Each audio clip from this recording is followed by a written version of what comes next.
definitely have to say that teaching is something that I have done abroad most of the time traveling, and that's a place where I keep who I am outside of that work area. But teaching is part of my travel, and working abroad is part of my travel. So I guess in that area, I would say I haven't had any experience that is negative, but just where you not like out. Yeah. Mhm. Yeah, I totally feel it, and I feel a couple of people in this chat can definitely like speak to not being out while working internationally. Yeah, yeah. That's just a part of the way I travel, a big way that I travel. Yeah, I think that too, like, um, we had discussed before a little bit about representation and like being cultural ambassadors while you travel. So a lot of times, you know, when you go to certain countries, you might be the first gay person Hmm. that they have ever met. Well, you know, if you out yourself to them. Of course, there's probably gay people in their lives all the time, but they just don't know it. But you know, but sometimes I choose not to come out just because I think it's not necessarily my responsibility, and sometimes as well, my travel experience can be different if people don't know about my sexuality. So again, like that responsibility is not on you, the gay person, to educate while you're traveling. So it's just, you know, something that you have to decide for yourself day by day. And luckily for me, as I'm not, you know, I'm pretty gender conforming, so my appearance doesn't out me, so I can choose those moments when I do out myself. Sure. I'm going to add to this too. I actually had maybe like 2 months ago an article that I wrote on this very topic go viral because George Takei reposted it.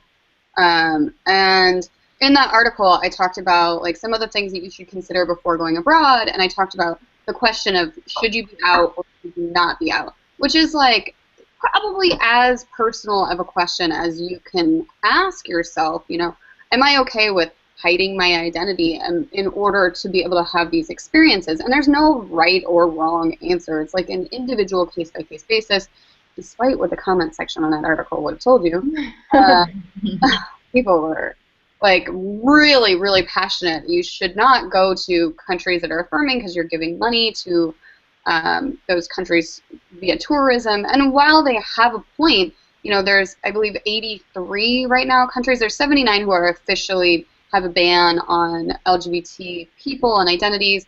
83 if you count a few that have looser bans, but bans nonetheless. That's half the world, you know. So you're going to be missing out on beautiful countries like Indonesia and Jamaica and you know Morocco and places that have rich in culture and experience that we are never going to be able to go to because we're LGBT. Obviously, there's a lot of privilege in being able to pass enough to where people don't look at you like, oh, well, clearly you're gay, Hmm. or you know, trans or bisexual or whatever you identify as. Um, but that being said, my personal opinion is that I closet myself when it's convenient for me in order Yeah. to partake in those cultures. Now, that being said, I don't advocate that anybody do anything that they're uncomfortable with. I don't advocate that people hide their identities or hide who they are or their presentation if they're uncomfortable with that. I think it's an individual case-by-case situation, and I'll link to that article as well in the comment or in the description box below. Okay. I have a similar experience with that I'd like to share. Like I said, you know, I don't really show, you can't really tell from my appearance what my sexuality is. So when I was in Greece and I was looking to try to find information about my family in this little tiny island where my grandfather grew up, I just sort of withheld that information. I let people, I didn't really like go out of my way to hide it. But you know, I'm obviously standing next to Erin, so people can deduce what they want to, and but I just felt like I didn't want that to get in the way of me getting as much information in the one day that I was on the island to get as much information as I could about my family and my heritage. Anyone want to add to that? Fly, I'm looking at you. What's she looking at me for? She already did it, didn't she? What about, Yeah. okay, so talk about you and Lauren traveling together and being out while you're traveling. Most of your travels have been in accepting countries, so what's that experience like where it is legal but may not necessarily be as well received, I guess?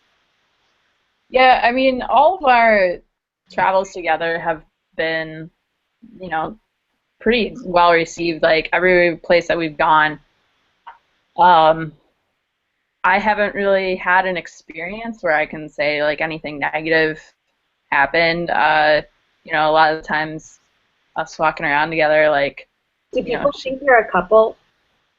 um, yes, I think people do think we are a couple, but also like I know we just definitely get some looks here and there because Lauren is 6 feet tall with some massive hair, and like I'm like the boyish dressing one walking next to her. So like we're kind of just that duo that everyone's like, what is this? But like you get the looks here and there, but overall, like I don't think we've had anything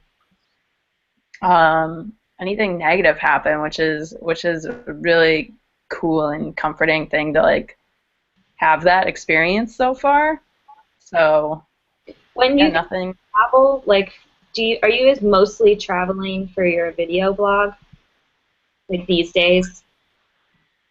Yeah, pretty much like everywhere that we decide to travel is based off of like let's try to make something out of it for the videos or Okay. things like that. So Is it sponsored every time or no? we've been working towards getting more of our stuff sponsored because while of doing this in a couple seasons, it starts to be something that can add up if you're trying to do it by yourself all the time. Yeah. So, we've been we've added on Lauren's girlfriend who's been helping us do producing stuff, and so she's been able to help us more so on these since we're like always doing camera and editing and all that, and she'll kind of help us put together different locations and talk to visitors boards and work on at least, if not getting it fully sponsored, like then figuring out a way that we can, you know. So just for comment on what they're talking about for folks who are watching. So all of us are bloggers or YouTube bloggers. I think we all have websites as well as some of us doing video as well. And we get paid for a lot of what we do. So when we go to a destination, and this isn't true all the time, but some of the time, destinations will sponsor us together. So we're traveling for free or we're getting everything we go comped while we're there, which is just what they're talking about, whether all your travel is sponsored or whether you pay for it yourself and then make videos or blog posts about it. So you guys want to talk about that a little bit? Because I think it's kind of something interesting that most of the world probably doesn't. Yeah, we wouldn't know about that charmed life. Most of the time that we travel, it's just based on saving. I think someone needs to mute their. Yeah, there we go. Thanks, Melissa. Okay. Yeah, so let's talk about that. Sponsored opportunities versus unsponsored opportunities. Go. Who was talking? Yeah, I think that. Melissa? We lost you. Oh, Okay. nice. She's just gone. She'll be back. The way that I have like long-term traveling trips, or I would travel short-term when I could, and so a lot of that was, me planning to budget for long-term travel. So a lot of the sponsorship. The reason why I was asking Bly that question was because I was curious if having sponsorship through like LGBT media it kind of creates a bubble of travel, right? So like, for example, when they're traveling, they're around people who are supportive of LGBT, travelers. So that would be different than, traveling on your own as a, gender nonconforming person, when you don't have that kind of support around you. So I wondered if traveling with like a lesbian cruise or traveling with like a tourist agency that does specific things for LGBT people would be something that gender nonconforming people would be interested in.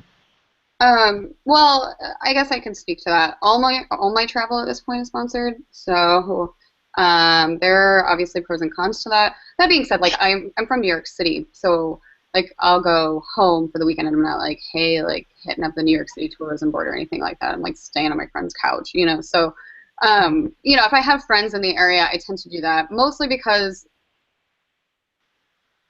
I love my sponsors, but sometimes it's a lot of work. And if I don't have to do a lot of work and get the same trip out of it, why? This sounds awful, but you know what I'm saying. You know what I mean? Like if I don't have to do anything, Yeah, it totally makes sense. Yeah. and I'm not. You don't want all your travel to be based on work, too, I would imagine. Right, exactly. And so, like, anytime I take something, people think, like, oh, travel for free, that's awesome. Yeah, I mean, totally awesome, but it's also a lot of work. So for every destination that I visit, it's probably 60 to 70 hours worth of work just for, like, hotels and, like, doing a review and posting to social media and, like, not to be like, oh, woe is me or anything like that, because clearly, like, I choose this life and I love it. But, you know, every single thing that we get is a tweet, a Facebook post, a blog post, blah, blah, blah, blah, blah, blah, on and on and on, coding forever. It goes into that. So it's not really free. Yeah, I think, like, bottom line, if you're trying to actually make travel a career, something you're doing all the time, yeah, you're going to be looking for ways to get sponsored, and you're going to be looking for, you know, anything to make that actually be a lucrative thing for you. But if you're just like, I just want to go out and travel, like, then, you know, you work whatever hours you have at your job and then make sure you can take some time off and do that. So, you know, like, a bunch of us, we are trying to do it as a full-time thing, and that's why we are looking for sponsors and doing all the social media posts and stuff that we have to do that. Great. Does anybody else want to add to this particular subject? Can they see? Yeah. I would like to add a little bit about the sponsor. I don't know if, can I start talking yet? Okay, I saw something go up, but yeah, for me, any of my sponsors are actually not LGBT related. To answer one of your questions, it's mostly like language learning or even more travel related than just LGBT. So for me, I usually have to go out of my way to participate in anything LGBT. You know, your question was if your sponsor is LGBT related, you're already surrounded by that group of people who is supportive and, you know, okay with everything. But yeah, for me, all of my travel that might be sponsored would not be LGBT related, at least not yet. Anybody out there? Like, Yeah. Yeah, so it's just me going out of my way. If I want to connect with people, I would have to do that on my own. Like, yeah.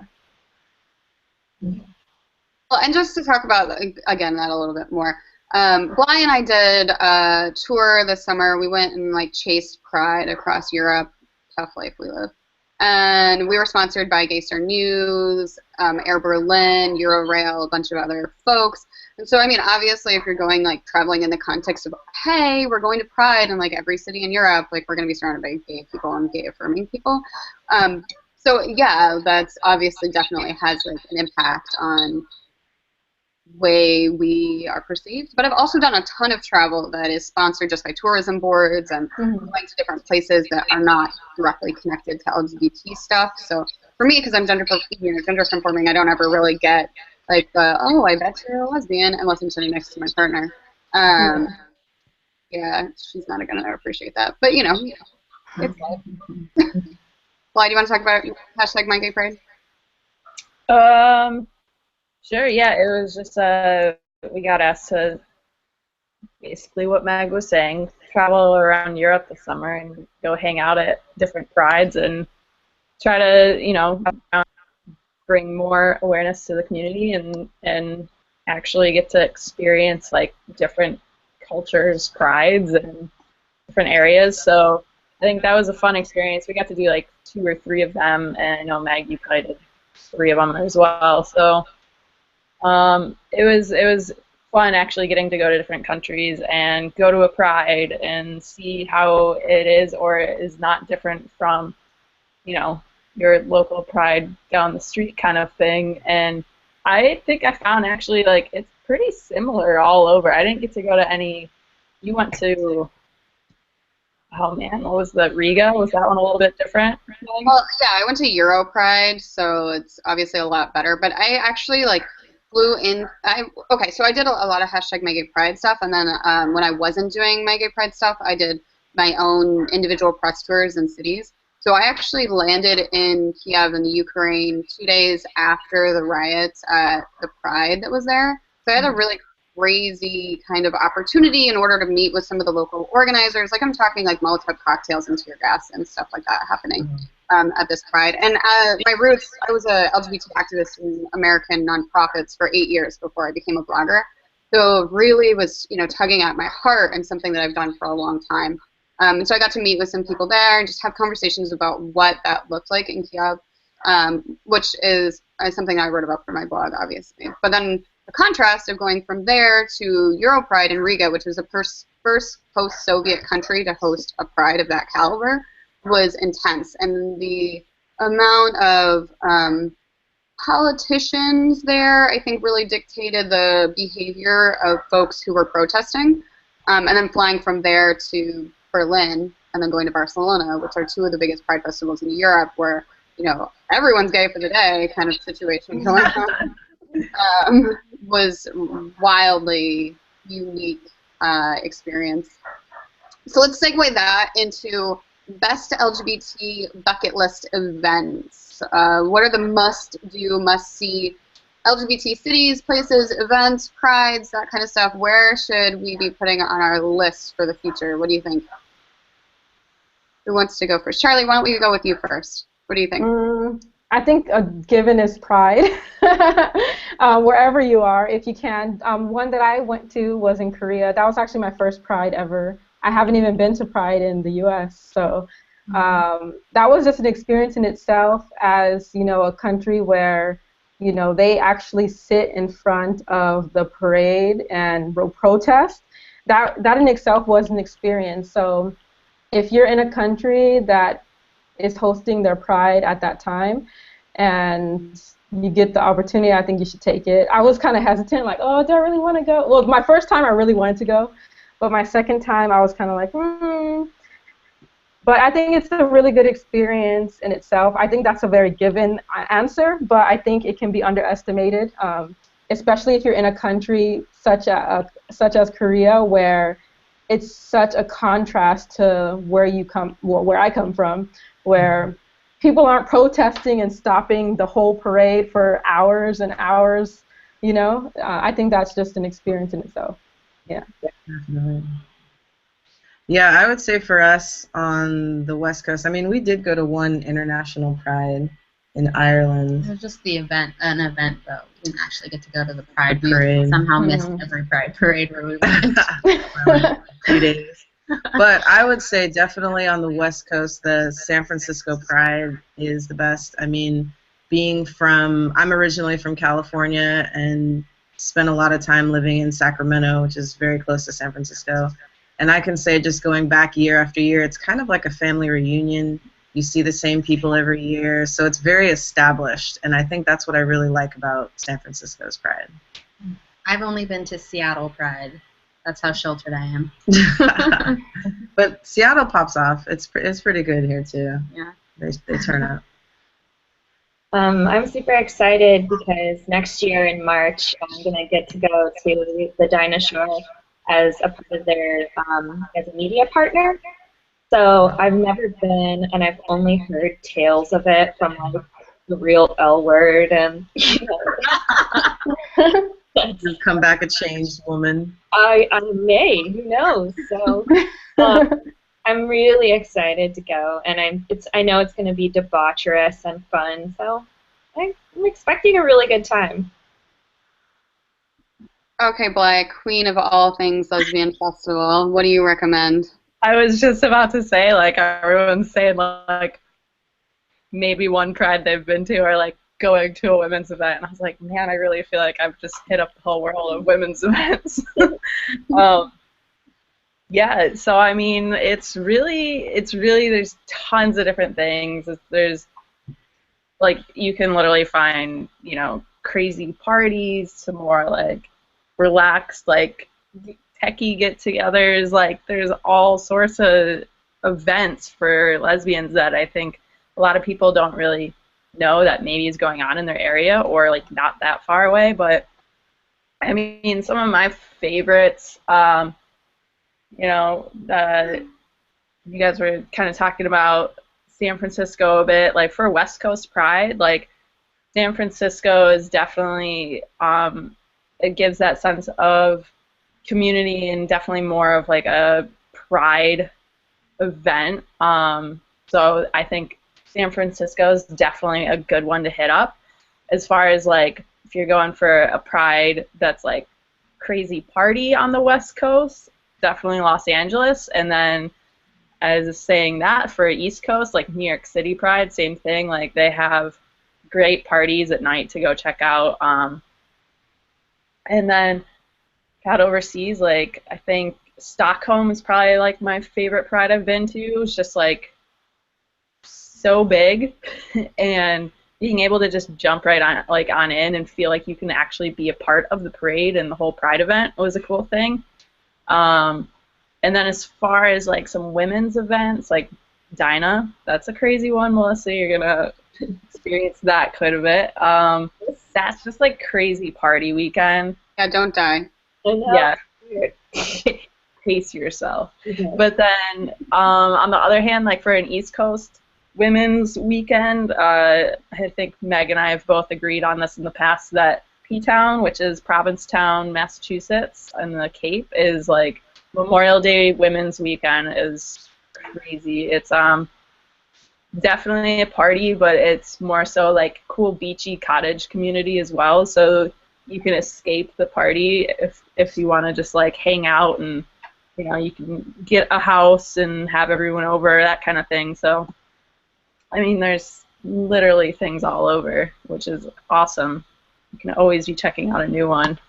Yeah, I can, well, and just like, spoiler, Bly and I have known each other for 10 years, so like a lot of our opinions on this are the same because we were at the same event, you know, and how you feel about certain things kind of is like based off of the people that you were with when you were there and stuff like that. So you guys may not have this completely same experience at that event, but yeah, we've gone to P-Town pretty much every year since we were gabies. And so it's got like a lot of like nostalgia and memories, and we go to like the Wired Puppy and we get our coffee and we do all that stuff, and we always like rent a house and hang out with all sorts of people that we've known forever. So it has like a very like Cheers kind of like family vibe for me. And it's like women, so it's single women's weekend, and there's like stuff to do, but like really it's a drinking weekend. Like everybody goes to this bar called the Boat Slip, hangs out outside, and you know, drinks a lot. So if you're like not a big drinker, not a big partier, you can still go and have a good time. Like a lot of people, what they'll do is they'll rent houses and just like spend time with their friends and stuff like that, and not necessarily partake in the drinking. Whereas Dinah Shore, it is just a giant lesbian pool party, and like there's nothing wrong with that. That's awesome and that's great. Hey, people who sponsor my blog, and. You know, it's wonderful. It's like an amazing event, but it is definitely like totally different feel to P-Town. Dinah is a huge party with concerts and like all of that goes into it. Like the production of it is a lot higher than what P-Town is. It just really depends on what you're looking for. As far as prides, New York City Pride, hands down, hands down, hands down. And I've done a lot of prides, both U.S. and internationally. I also really love Barcelona. So, I mean, yeah. There's other like smaller lesbian events, like I mentioned, like Lesbians Who Tech is always really cool. Getting to meet like different people and, you know, people who do kind of like the same thing as you, and like different conferences and events and stuff. Like I love the Creating Change conference from the International Gay and Lesbian Task Force. I used to go back in my activist days, and it was just like really refreshing, and a lot of like, you know, gender studies lesbians and stuff like that, which is cool, like a different vibe. Okay, let's segue into the next question. We're going to be talking about finance. Okay, obviously some of us get sponsored, you know, trips. We already talked about that a little bit. Let's stick to like people who are paying for travel themselves. How do you do it, and what are your secrets? I'm going to go with the We Are Waterproof ladies first because I know you guys are like finance gurus. I'm like impressed. So we're gonna finance gurus. Let's go with that. So last year we went on a 6-month trip, and we actually bought our tickets without any savings. We bought a one-way ticket to Iceland, and we bought it 10 months out. And we basically just worked really hard. We had 2 jobs, and we worked really hard to save up the money for that, and we just were really motivated by the fact that we set this deadline for ourselves. And then in addition, I think really like just making sure that we're spending our money wisely, like using Airbnbs and eating in as much as possible, and you know, taking public transportation in places instead of renting cars and things like that. And then definitely taking advantage of a Travel Rewards credit card. We have the Sapphire Chase credit card, and we were able to use it strategically enough to pay for our return ticket from Thailand to Vancouver. So, Can you talk about that? What do you mean by strategically? So, like putting as many. So the Travel Rewards, you get 2 points per travel-related purchase, and fortunately, Airbnb charges they count towards travel now. So we were strategic in that we used the sign-up bonus of 40,000 points, which is already a $500 ticket right there, and then we added another person as an authorized user, which was another 5,000 points. And then I bought as much big-ticket items on our card, and then paid it off along the way, so that we could just maximize our points. And by the end of the 10-month trip, the 6-month trip, we were able to. We only had to pay $90 a person for our plane from Phuket, Thailand to Vancouver, Canada. Yeah. So isn't that I mean, I think that different credit cards do it differently, but this particular one gives you more points for things related to travel. And I think that, so obviously all of those things we tried to put on that card to maximize the return. And anything else we could, any other expenses that we had. They also just had goals on how much, like spending a certain amount will get you this back kind of thing. So that trick was actually really helpful, as she was saying, on you know, building your credit while you're traveling, and then also reaping the rewards, and then being able to fly home for $100 each was like. Yeah, and we're definitely not travel hackers. We don't have several different credit cards. We just use that one, and we just tried to use it as strategically as possible. And we both used it so that spending could really pile up. Yeah. That's pretty much it. Awesome. Charly, do you want to add to it? I know you taught English in South Korea. Can you talk about like traveling, the financial incentives of that? Yeah. My big financial thing is finding a job abroad, usually teaching. So aside from teaching, though, because you know, I don't know if many of you know, but teaching offers a lot of benefits, especially in Asia. If you get a teaching job, many places will pay your round-trip flight, your housing. There are lots of perks to teaching abroad, but outside of teaching, I do YouTube videos. I get money from that, and my website, and I also do Skype chats where people who want to travel or work abroad, they can pay for a Skype chat with me, kind of like what we're doing now, except one-on-one.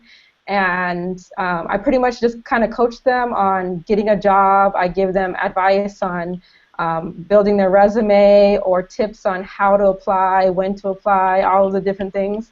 So that's another big bulk of where my income comes in. And I also do like paid sponsorships for even like items, like I did travel items, like if someone wants to promote an item for travel, or even like a language program. On my website, I even offer things like language. If you need a TESOL certificate, which is a certificate for teaching abroad, you know, I can do an affiliate with that program and promote getting a certificate, and if someone signs up, I get a little bit from that, you know. So all of those little outlets add up. So hustling, basically. Yeah, pretty much. Yeah. So there are many different outlets, and letting all of that kind of add up.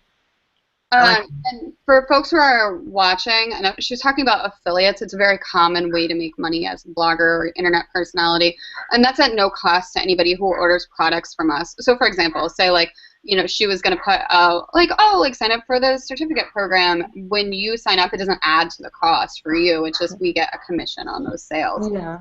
So, and a lot of people do that as a way to make money. And a lot of times for like teaching things, I can work out a deal with the company and be like, can you give my viewers a discount? And so it kind of gives an incentive for my viewers to, you know, apply. I'm getting something for it. They're getting something for it. It's kind of like a win-win. Yeah. Yeah, I guess I can talk a little bit about this too. So I also taught English in South Korea. I saved 12 grand in 1 year and then traveled a lot.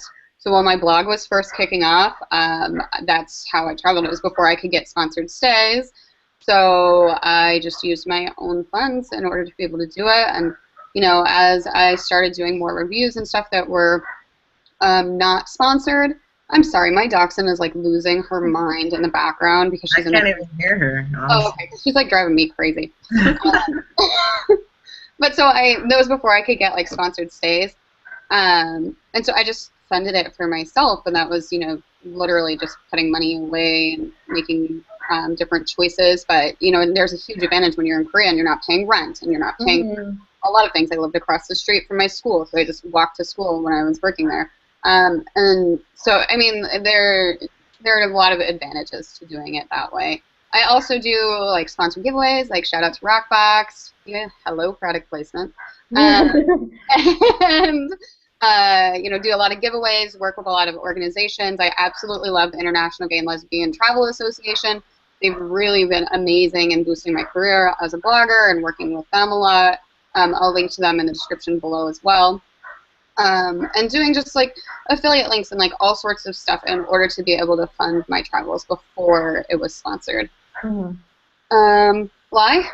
Well, I was going to say, like, you know, I was touching on it earlier that, you know, we try to do a lot of sponsored stuff now, but I think for anyone else that's just like looking to get out and travel, and if you want to spend a decent amount of time in a country or an area or wherever, I think some cool things to do are like, you know, what Megan and Charly were talking about, and Melissa did as well, like teaching in the country, or I mean, there's other things like woofing, which is like going to an area and doing organic farming, and you get to stay on the farm and do that. So I mean, there's like all sorts of things that you can look into to Denver, a city or wherever really, and not be like breaking the bank on, you know, hotels and Airbnb or anything like that. So I mean, there's definitely lots of options to be able to go travel for an extended period and maybe get to like hang out in an area for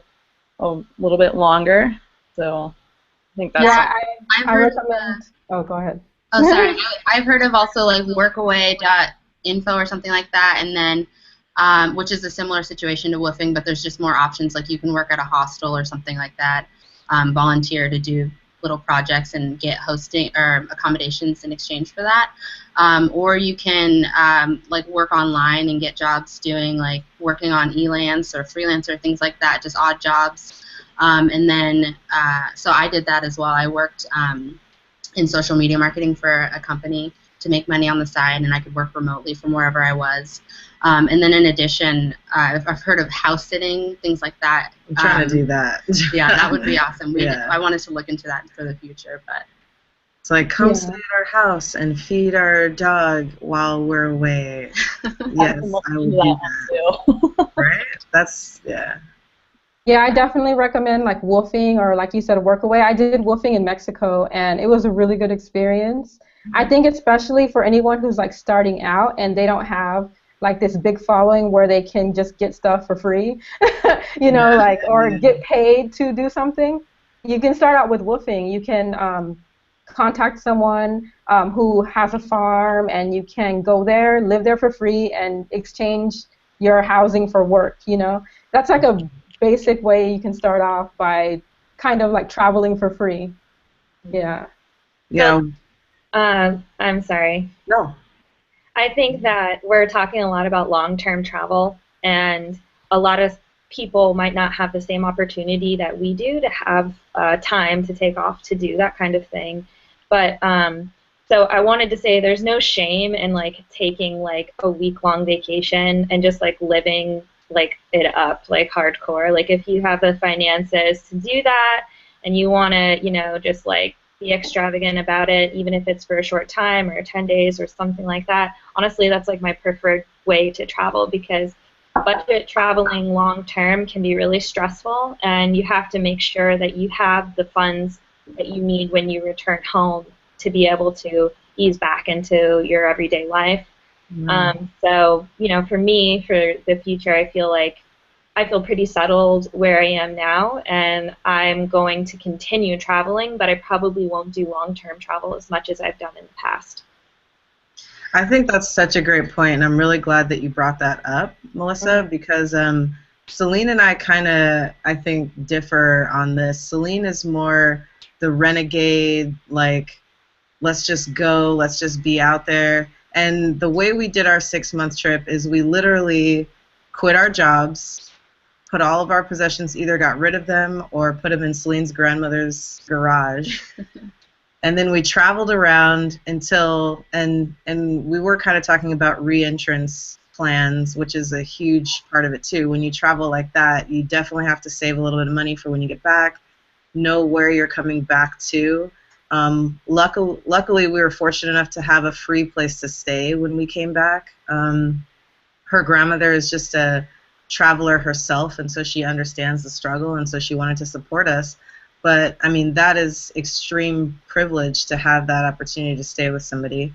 But I can say we've actually been back a year. It was funny because this Thanksgiving, I was looking at last Thanksgiving, I don't know, Facebook puts up, you know, what you were doing last year kind of thing. And we had just come back from our trip then, and it made me think about how long the process of reestablishing our life here in Seattle has been. After going for so long and getting rid of all your stuff and a place to live, and then rebuilding your whole life when you come home, that's finding a place to live, finding a new job. Well, luckily we both got our old jobs back. But, I mean, that's a lot. And I think that I wouldn't want to do that every other year of my life. You know, I definitely think that if we're going to travel now, what I would prefer is to be able to walk out of my apartment door, lock the door, and then just come home when I'm ready to come home with all my stuff here and stuff like that. So I'm really glad you pointed that out, because it's really important thing. Yeah, it's true. You're not always going to be into, yeah, and you know, I'm totally happy with that choice. I'm like, and that's another thing too, traveling for such long term, having to pinch pennies everywhere you go, really being a little bit worried. I mean, you're having fun, but in the back of your mind, you know, like, I don't have income coming in, I'm going to go home without a job. These things are kind of nerve-wracking. So I definitely think, like, we've been planning our honeymoon. We're getting married next year. And I said, thank you, yeah. And I definitely said to Celene, I was like, for our honeymoon, I want to turn up. I want to get a nice hotel. I want to get, you know, I want to rent a car. I want to eat out. Like, I want to do things in the city that we're at without having to really worry about the struggle, because it's our honeymoon, you know?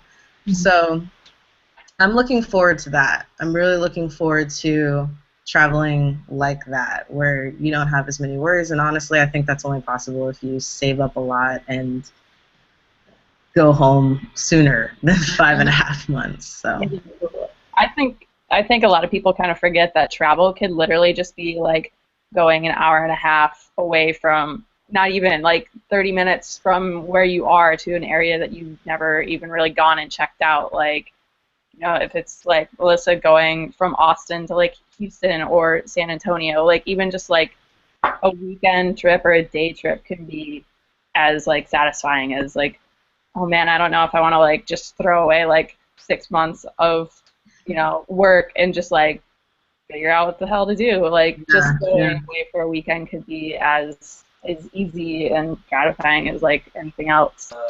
Definitely. Yeah, that's a really good point. That's something that I try and express to my viewers because a lot of them say, "Oh, I wish I could be in your position where you had all this time to travel or the money to travel," but you really can. Like, the main thing about travel is having these new experiences, and sometimes they're like challenges. Like, for me, even in LA, where I'm from, I'm afraid to take the bus, but that in itself can be an experience that feels just like traveling in another country if I just go out and take that step and do something that I'm not used to or that challenges me or is out of my comfort zone. That in itself can be a travel experience.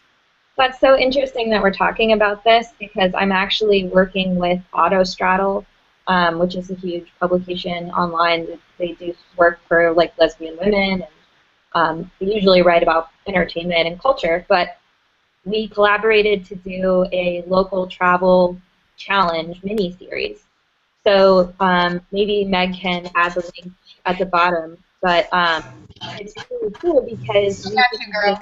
just do what you follow the challenges, and it prompts you to like just get out there in your local communities and see what you can see. So this week we're actually going to be meeting with people who are also doing the challenge. So if you're in Austin and you want to link up with me, yeah, please contact me because I'm looking for a buddy.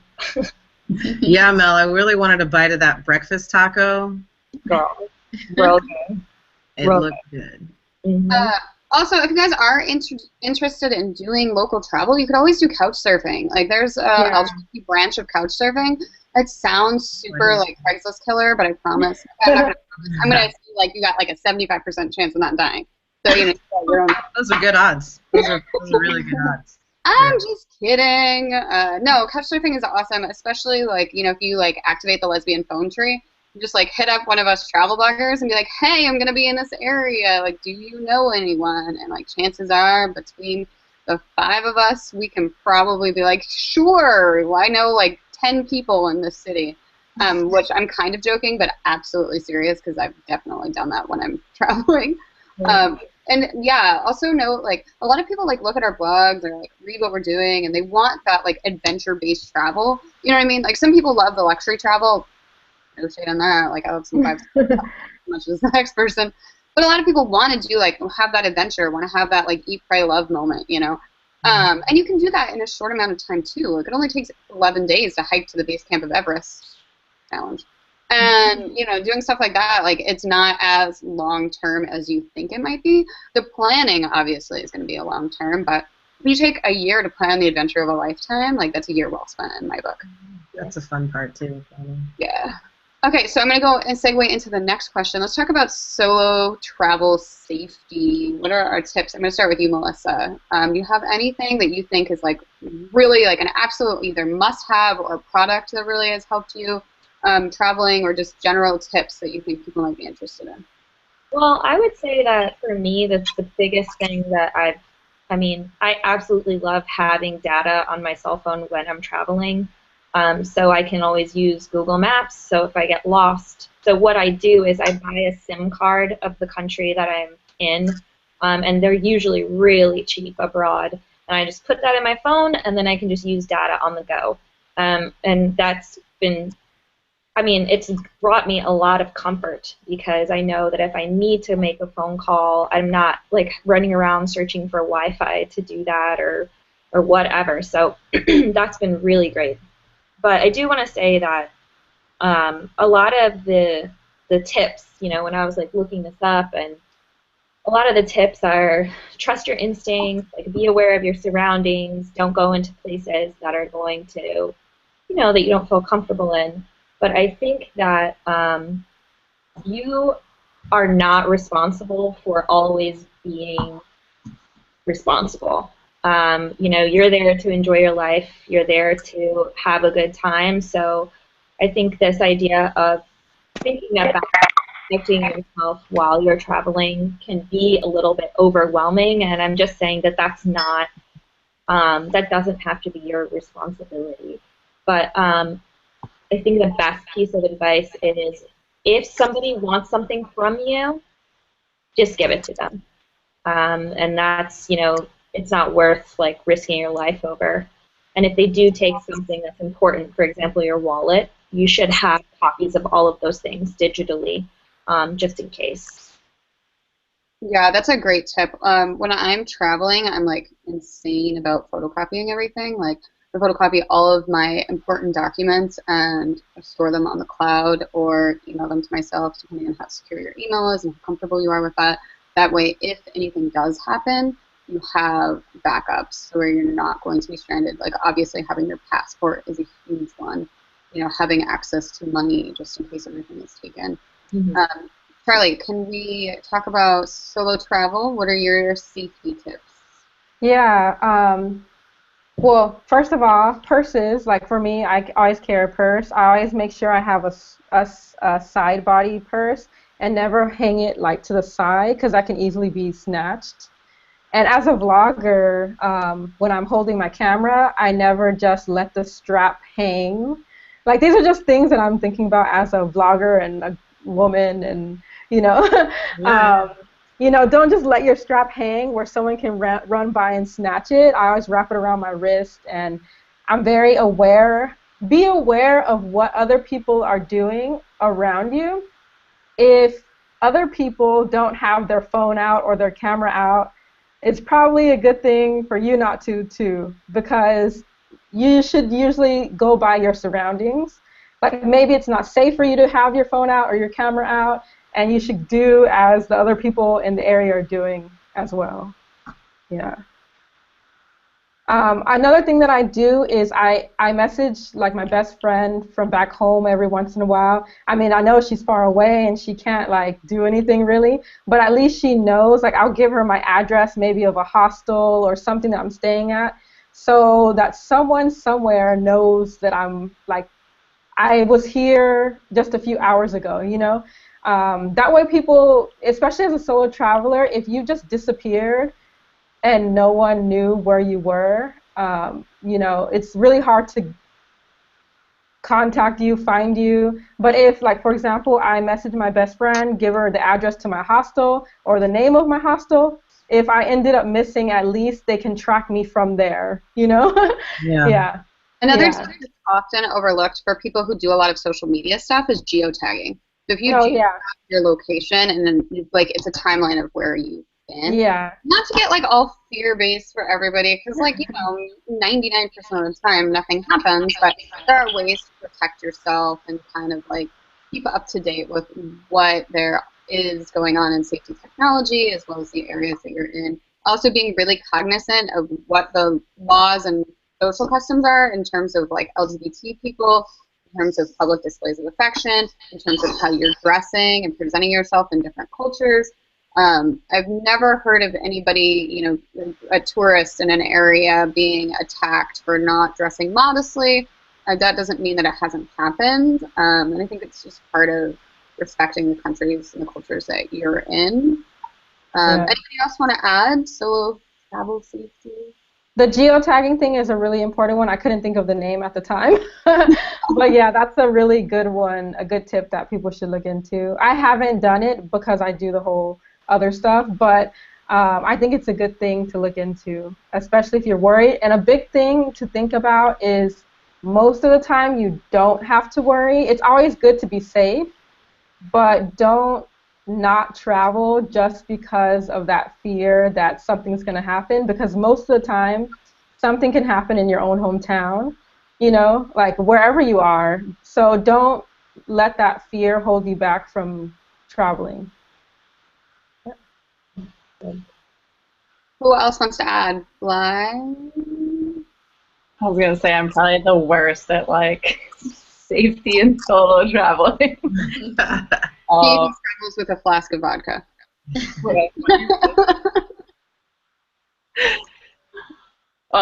Yeah, no, I mean, I tend to live a little bit on the edge, and I'll just like get in my car and start driving to some random area, and a day later my friends will be like, "Where are you?" And I'll be like in some random city, but I mean, you definitely always have to be cautious of the surroundings that you're in.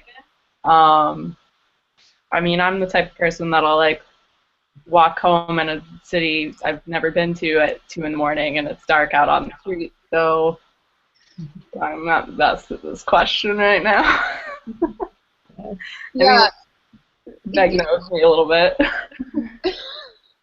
Like, I love having just like a really good smartphone when I'm traveling. Like, that's why I think I was talking about like having a data, the SIM card that I put in. Even like my iPhone is probably my number one. Like, makes me feel safe because it has a great flashlight on it as well. I know a lot of like islands that I've been on, like they lose electricity late at night.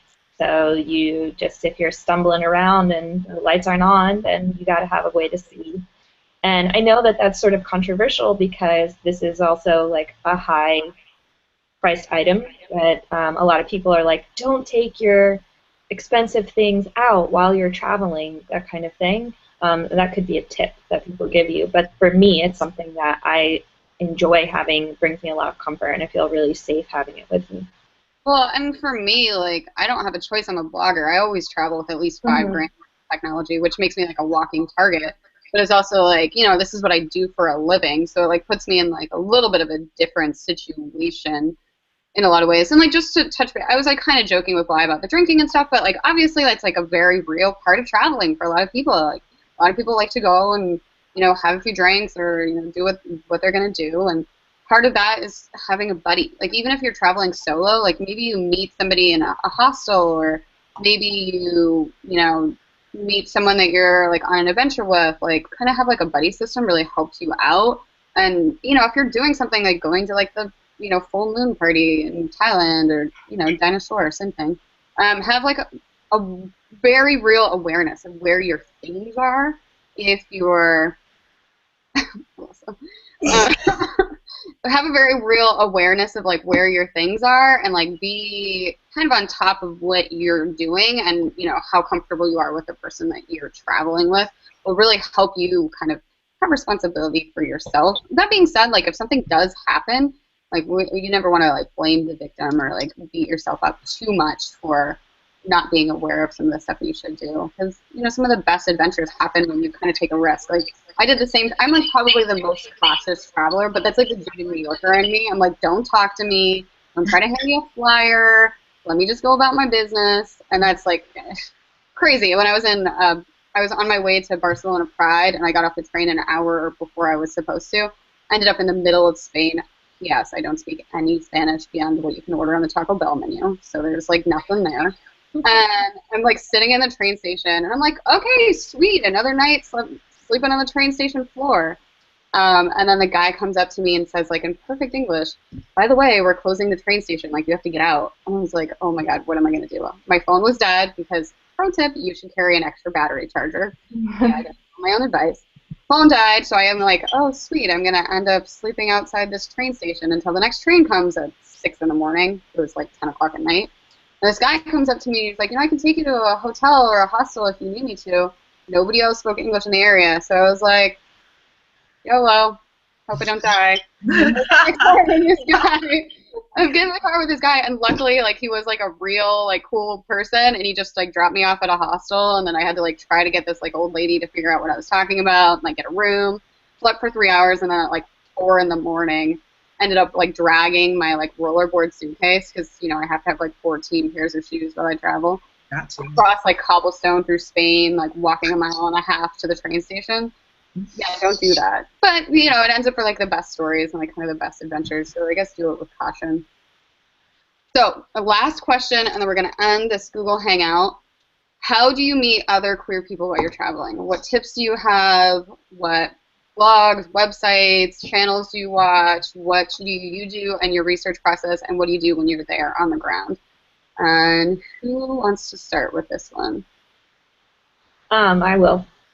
So I actually did an Instagram poll of my readers and asked them how they meet other lesbians abroad or queer women, and I think that like apps, like social media apps, like OkCupid, is kind of a good way, because you're self-selecting yourself to meet, you know, queer women. And so I know in Seoul, when I was living there, their OkCupid, the people that were using OkCupid and Soul were pretty active, and I actually just got a lot of questions about, what to do in the city and, how to find like where you want to go, those kinds of things. So I think that's a really good way that people have met other queer women while traveling. Also Tinder, but seriously Tinder, and Her, it's a new-ish lesbian dating app. It was rebranded from an older app, but they have like a social media component to it, so you can like post links and stuff like that, ask questions, and like get shout outs from other communities. Also Autostraddle.com, their gay city guides. Autostraddle, the thing with their stuff though is that it's like somebody from the area who might have posted an article, but they're not always updated, so try to do like a little bit of research when you're using them for reference. Okay, who else? For me, I mainly do like go to gay bars or clubs to meet people if I'm out. I don't really do apps, but I don't really go out anymore, actually, technically. But yeah, like I usually just look up what is a cool gay or lesbian bar or club and go. And it's really easy to meet people when you're abroad. It's like a quick connection kind of. And so it's easy to make friends and get to know people when you're like step out and just actually get out of your house. Yeah. Yeah, I would agree with that. I think just looking for the flags. I don't know how many places. I mean, it kind of sounds hokey, I guess, but we've been in several cities just walking around and seeing the gay pride flags, being like, oh, I guess we're in a gay area, or that's a gay coffee shop, and just kind of checking it out. It's always been really easy to strike up conversation and just meet people that way. Yeah. Cool. Yay! Oops. I muted you again. I'm sorry. Can you guys hear me now?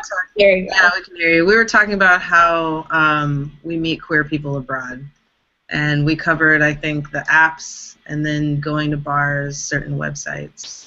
You guys can hear me now? Yeah.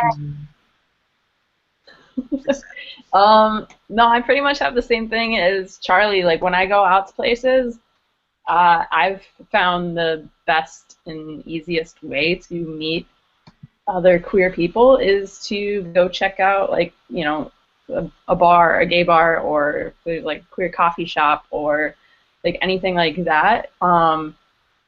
You kind of have to be a little bit of an outgoing person, I think, though, when you do that, or at least have maybe another friend with you and you feel a little bit more like you can go up and approach people. I remember when Meg and I used to go out when we were like 18 years old, and we'd be like, all right, no, you go up and talk to them, but you go up and talk to them. But like, like likes you.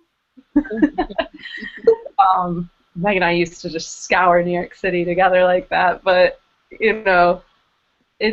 I think that is one of the best ways to go out and meet people, because obviously, walking into the gay bar that most likely they're also gay or gay friendly, or like I guess with apps that's another good thing. So that's a little bit more of like just making sure they're legit and not a catfish sort of person. Well, you're also like a walking billboard for gay. Like you and Lauren together, it's like, oh, they clearly know what they're doing. You can ask them. Another tip is like looking for lesbian or LGBT-owned bookstores, coffee shops, that kind of stuff. There's usually like a flyer section in the front. They'll have like local community magazines, sometimes like national magazines, like Go Magazine. They have like a city guide in the back, at least in the U.S. Lezmag in Spain does a lot of Spanish-speaking countries. There's other ones in different countries. They're usually stocked either for free or for like a nominal fee or whatever, where you can find stuff when you're actually on the ground in that city trying to find things and Google doesn't turn up. Just go to those LGBT spaces, and usually you can either ask people, or there's going to be like some kind of like palm card from like the local promoter, and like you can hit them up on Facebook and be like, yo, I don't know anyone, like, yeah. Which is what I do a lot. So, there's ways to like figure it out, but it's a lot of like you have to be in the community and kind of know what you're looking for, which sucks for a lot of people who aren't as like culturally gay, or involved in that way. But you can also hit up your local bloggers, like what guides do you have? Like a lot of us have guides for the different places that we've been and recommendations, and you have to do this or you have to see that. Or if we don't know, we can connect you with somebody that we do know. So also links in the description. You guys, when we post on YouTube, you guys will be able to follow all of us and get all that information. Any parting words? Anything that you guys want to say before we end the call? I don't know. Do we have any questions from people? Anything they want to know? Yeah, for sure. If you guys have questions, you can go to the box that is hopefully now on the right-hand side of your screen, and you can ask us either directly, all of us, or if you have a question for one particular person, like this is your opportunity.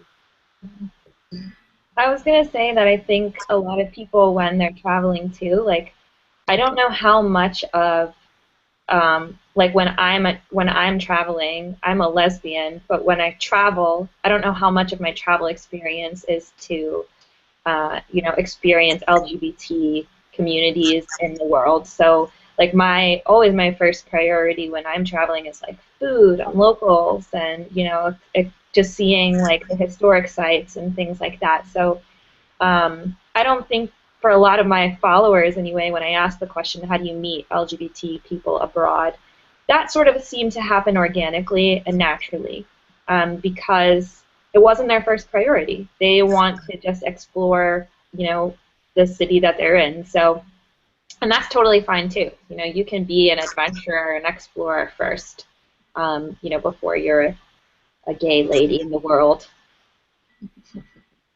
Yeah, for sure. Like sometimes it's just not like relevant to what you're doing. Like when I spent some time in Cambodia, and while I was there, I was obviously there to see like the Angkor complex and the killing fields and like all that kind of stuff. And I did end up going to a drag show because I love drag in a big way. But that was like the only LGBT thing that I did while I was there. But I still like sought out LGBT resources for my readers. So I guess it's the difference between like traveling for pleasure and traveling for work that you do. We got a question over here. Do any of you do adventure traveling, backpacking, or other types of trekking? Mm-hmm. Who wants to start? Definitely. So my blog is Lezbackpack, so I do a lot of that. And my favorite trekking trip that I did was in Malaysia, in Kota Kinabalu. They have Mount Kinabalu, and it's like really intense. It's one of the highest mountains in Southeast Asia, and you have to have a guide to do it. And I did it. I couldn't believe I did it. It was incredible. It was like the most beautiful thing I've ever experienced, and it's still to this day like my favorite travel experience. And that was solo traveling. I was by myself, and it just like 6 hours, and then another 3 at like 3 a.m. And so we got to the top at sunrise, and it was just super fucking cool. I did a 40-mile hike on the John Muir Trail in Yosemite. So we did like through Yosemite Valley in California and past Half Dome and through the waterfalls and all that stuff. I rented a motorcycle with a friend and did the coast of Vietnam. It's not really trekking, but it's like adventure travel, I guess. And a little bit of the backpacking stuff here and there. I've also done Glacier National Park and the Badlands in the U.S. Done a lot of stuff in the like southwest area, like Antelope Canyon and all that. So yeah. I always feel kind of bad when people ask this question because I'm probably the shameful one. You know what? I've discovered this about myself because we kind of did a mixed bag. A lot of the places we went were very populated cities, but I know we went to, when we went to Sri Lanka, we were like, let's try something different and go to some remote village, that no one's ever heard of. And that was fun, but what I've really discovered about myself is that with traveling, I'm a city kid. I really like to be part of the energy and the vibrant, just sort of energy of like the inner city. And so personally, I mean, okay, besides Iceland, because Iceland, you just have to see their out-of-town scenery, I guess. But for the most part, I was just when we were in Sri Lanka, we were in a little village called Ambalangoda, and I was just dying to get back to the city. So We were there for 3 weeks. yeah, so I'm weird in that regard, but I'd like to speak for those of you out there who aren't adventure travelers, I suppose. I mean, it's all an adventure, but I definitely got more out of the interacting socially with people, seeing what's going on inside the city, the events, things like that. That's pretty much what I preferred. How about you, Celene? I think that I would like to try a couple of backpacking type trips, but I won't let you. I'm a little bit. Like, for instance, we had rolling bags when we went all through Europe, and I am glad about it because a few years prior I went to Thailand and I had a backpack, and I was just like, Jesus Christ, I mean, how many places were we really that I couldn't roll a rolly bag? And so the second time around I was like, I'm doing this.